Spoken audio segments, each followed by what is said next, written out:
Good morning. Welcome to worship. I'm your pastor, Sue King, and I'm so glad you're here this morning. We are going to be joining together in a conversation and a worship service and celebrating our faith in God and how God provides for us and how God expects us to take care of the world around us. This morning I brought with me my Wheat Montana cookbook.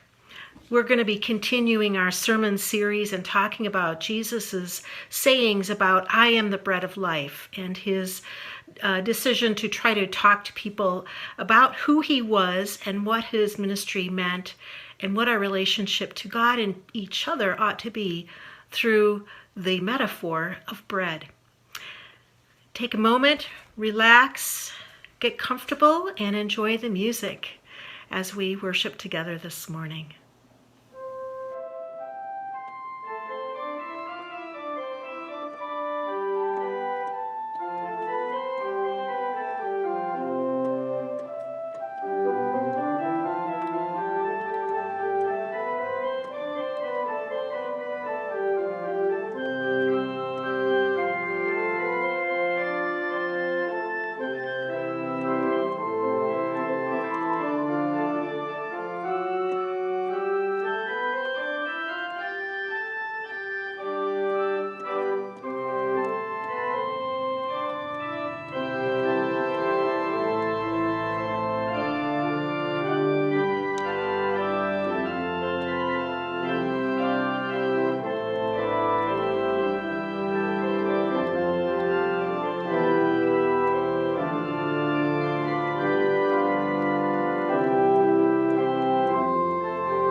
This morning's scripture readings are two. The first is from Genesis chapter 1, and the second one is our continuation of John's, the Gospel of John, and using chapter 6.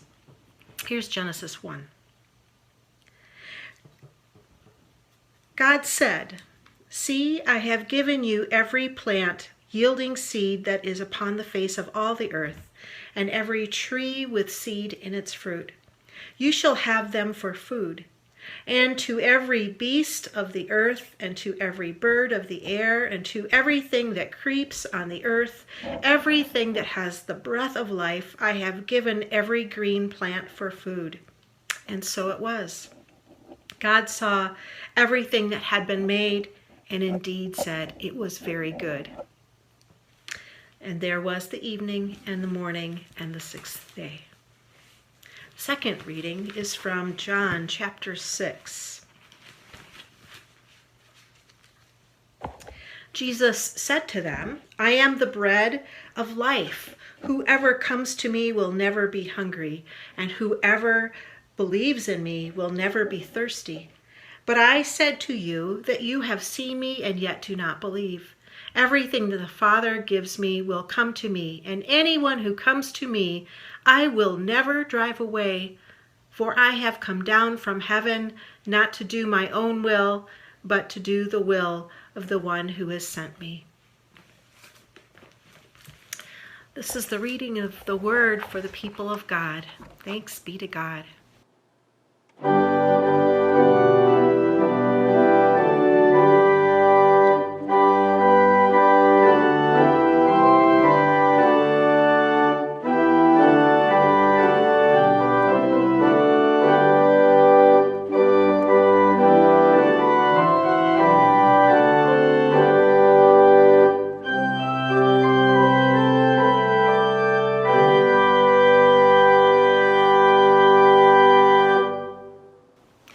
This morning, I want to continue this last section of the sermon that was entitled Bread and Circuses and Cross and Communion.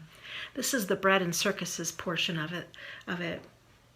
I am the bread of life.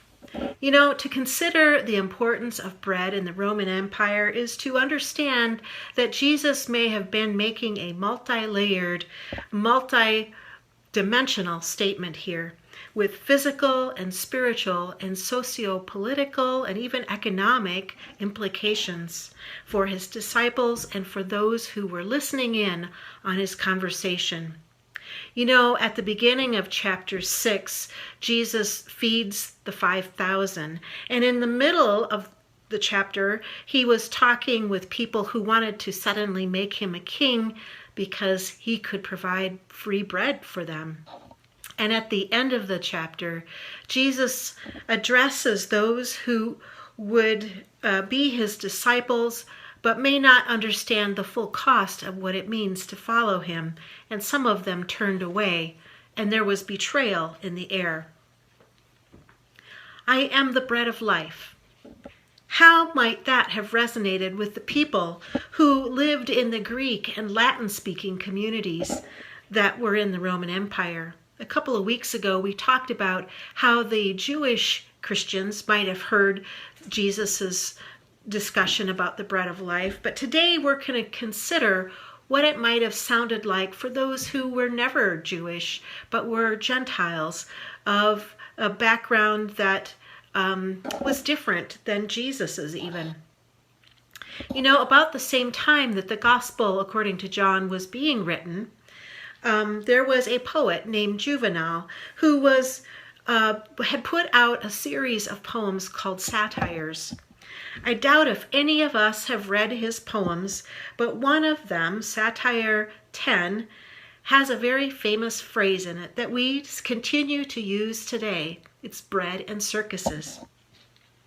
It's a critique of leaders who pander to the masses just so that they can gain power. Here's the quote from Satire number 10. Already, long ago, from when we sold our vote to no man, the people have abdicated our duties. For the people who once upon a time handed out military command, high civil office, legions, everything, now restrains itself and anxiously hopes for just two things, bread and circuses. And it was in honor of the Roman god Inanna that Romans elite and the government imported grain from throughout the Roman Empire and gave it free to the poorest citizens of Rome. They did it to keep the peace because they were afraid of the masses. And it was considered one of the very first social safety nets in any civilization. As Juvenal's satire poems and the Gospel of John were being written, there were 1 million people in the city of Rome, and 20% of them, 200,000 people, were receiving the free grain, and then they ground it into bread initially. Now, the words games or circuses sounds innocuous enough, and many of us might envision gladiator events or races with chariots from movies like Spartacus or Ben-Hur in the past. However, historical records show that these events were nothing but innocuous to the people and the animals and the habitat around the area of the Roman Empire. Slaves, criminals, and political enemies that included Christians many times were forced to provide entertainment as gladiators. They were to fight each other or to participate in staged wild animal hunts. You know, meat was rare for the average person in the Roman Empire. Occasionally, they would get meat that was given away after the sacrifices of animals to the Roman gods in the temples or at these religious festivals where the games were held. This flesh that they got included the animals that were killed in the games or the circuses, these events that were held on high holy days and were sponsored by the wealthy, the senators, the emperor, the elite class, who wanted to gain favor of the people, to maybe get them to vote for them in the next election, or to vote for what causes they wanted to champion. Well, throughout the Roman Empire, animals were being captured and shipped to Rome and other cities that had stadiums or coliseums or circus tracks. And there they would provide entertainment by being killed by gladiators or by killing each other in brutality. You know, the extent of the cruelty and the devastation is unimaginable to us. But listen to this. The opening of that very famous ruin that we see today, the first year of the Colosseum, when it opened, it was open for 100 days of events. There were 100 consecutive days of gladiator fights and mock sea battles where they brought water in and had real ships fighting each other in the middle of the Colosseum. And there were these wild animal hunts. The carnage was vast. 500 lions were killed. Whole herds of elephants were slaughtered. Records show that 9,000 animals and 11,000 people were killed in that 100 days of events at the Colosseum. Now, all through the Roman Empire, habitat and animal life was destroyed, and nomadic and hunter-gatherer communities suffered the loss of their food sources and their livelihoods and their very way of life. They were forced to start raising grain in order to survive. Vast forests were cut down to provide fuel for Rome or for its armies as they were charged with keeping the peace throughout the Roman Empire. The barbarians who eventually sacked Rome understood that they had no other way of saving their communities and maintaining their way of life. Now, letters from Greeks and Jews and Jewish historians and Christians and even some Roman governors show that they too were repulsed by the cruelty and the brutality and the absolute devastation of life that was occurring at these games. In his letters to the Greek and Roman Christians, the new Christians that he had helped to convert from their original religions into Christianity, Paul responded to their questions about, is it okay to eat the meat that is sacrificed to these other gods? Would that harm them? Would that keep them from being a real Christian or being faithful to Christ and to following the laws of God? Well, Paul instructed them that whatever they ate was not to do harm in any way to another person. And he goes into that in the letter to the Corinthians. But he also really emphasizes that the communion meal was not a free-for-all. It was not meant to be a gluttonous feast like they were used to at these events. But it was to be a time to ritualize and remember the sacrificial death of Jesus. During Jesus' lifetime, Herod, the grandson of Herod the Great, had built a stadium in Jerusalem for these kinds of entertainment events to keep his Roman guests and other Jewish elites, or to procure the favor of heads of the military. The story of the beheading of John the Baptist very well could have happened as a result of one of these events of debauchery under King Herod's rule in Jerusalem. I am the bread of life, said Jesus. Was he, God's life-giving bread, calling out Rome's bread of death? In Genesis 1, we heard the story that has been handed down to Jews and Christians and Muslims, and it's clear that God has provided food for humanity and for the world full of creatures, humans and animals alike. And our job as humans is clear. We are meant to provide for and protect all of Earth's animals because God has declared them all tov, that is Hebrew for very good. Earth doesn't belong to us. It's God's, but God entrusts us with its care to provide and to safeguard the animals and the habitat that they live in. You know, a couple of weeks ago, a report was made on a Monday morning to the world's leaders at the United Nations about the state of our Earth. You know, this report was worked on by thousands of scientists. It reflects hundreds of thousands of studies and millions of data points that have been checked and rechecked through peer evaluation and review before any articles are published. Worked on by these scientists, that report describes the situation in which we find ourselves. We are critically close to the 1.5 degrees Celsius of warming that has been predicted by the models. And we are going to have to do something drastically immediate if we're going to avoid to get at 2 degrees Celsius. And heaven forbid that we should get temperature rises in our atmosphere as high as 4 degrees Celsius that would change the world as we know it and truly jeopardize life as we know it for the future, for our children's children, and for the animals and plants that we are accustomed to enjoying here on Earth.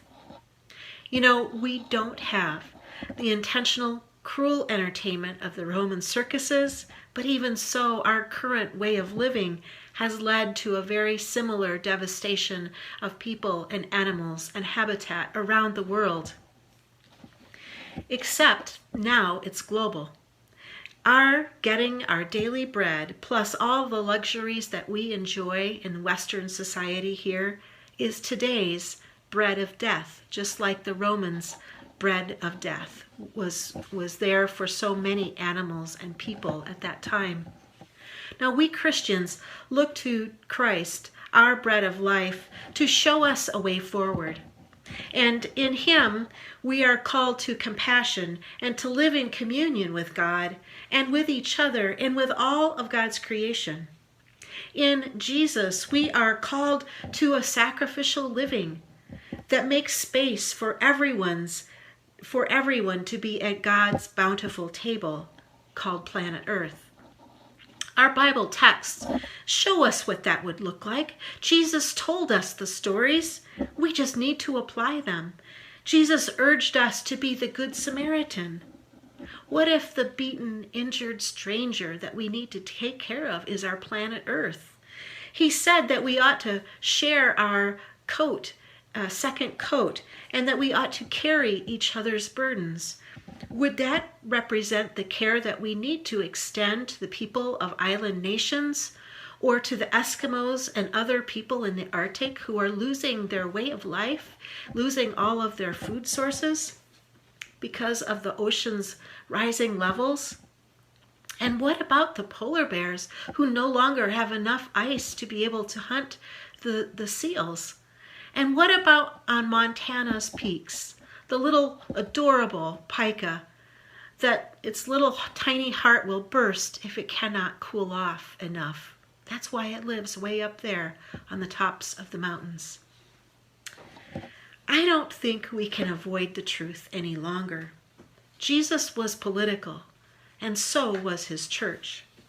The early Christian monastic scribes kept Juvenal's critiques of the Roman leadership because Jesus said, "I am the way and the truth and the life," in John 14:6. Truth was alive in the scribes as they copied and they shared the scriptures and other literature that critiqued ancient Rome and shared the teachings of Roman and Greek philosophers. The texts that they saved are the foundation of our very democracy today and were the founding documents of our nation, and they ought to be our moral compass for this day, along with our holy scriptures. You know, the early house churches and the monastic groups found ways to live together in spite of the persecution and the adversity that they faced. They lived in a kingdom-based economy where everyone received bread at the table. They took care of each other through thick and through thin. And most of all, they carried the memory of Jesus' sacrificial love and God's saving grace and generosity. And they brought that forward through the rituals of communion, through reading and discussing the scriptures, through prayer and through music of worship, and above all, through communion. A communion that holds us together and makes us realize how much we need each other at the table, both human and animal and grains and plants, one together at the meal of our God. I am the bread of life, Jesus said. What is our response to that? How will we Christians be the bread of the living one in these days of reckoning? You know, I am hopeful, but I do feel urgency about this issue. We know what we need to do. We even know how to do it. Reducing greenhouse gases is possible. We saw the water get clean and the skies cleared up in the very first months of the pandemic during the shutdown. But we don't need to shut down our economy to achieve clear skies and clean waters. We do need to use technology, and we need to perhaps live a simpler lifestyle. And we certainly need to develop alternative fuels whenever we can, so that we can conserve and use the fossil fuels that we have where we need them most, for plastics and manufacturing of medicines and health tools and other things that only plastics will allow us to do. Fossil fuels are a necessary part of our economy, and it's part of our solution in the future as we develop more and more ways of getting away from non-renewable fuels. And yes, in cold climates, we are still going to need to use gas and diesel along with electricity in our vehicles because of our cold climate. There are seasons in our year when electric batteries will work and will be able to give us more miles per gallon and help stretch out our mileage dollars further. Solar, wind, water generated electricity can be produced locally and heat our homes. I just saw a sign at the airport last night that 60% of the energy produced for us by Northwest Energy is from renewable sources. That's a good news, isn't it? We need to use all that God has given us for a better and smarter way of living. And despite of today's Chevrolet's expanding the recall of their electric car, the Bolt, I am hopeful that we are on the right track as a nation. And as a United Methodist, I'd really like to see us use our connectional church system and our social principles to promote greener ways of living and greener ways of being a church together. I'd love to have conversations with you about that over the next few months. Our young people and their children will be our leaders in the future, and we need to work hard with them and for them for the future. We Christians know what God's word is to our lives and how important it is in guiding us in the right direction. We know the job that God has given us from the very beginning as humans to take care of his creation. So, let's get everybody at the table and let's get to work. Jesus will fill us with hope and courage and spiritual bread for our lives, that we might preserve the lives of others too. Thank you.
Friends, I ask a blessing upon you this week.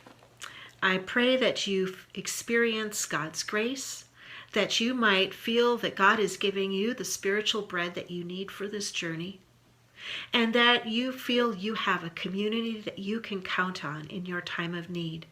If there is something that you need, please do call the church, and we will be there with you. And let us have these conversations about the future together. So let us end with this. May God bless and keep you. May God's face shine upon you, and may God give you peace. Amen.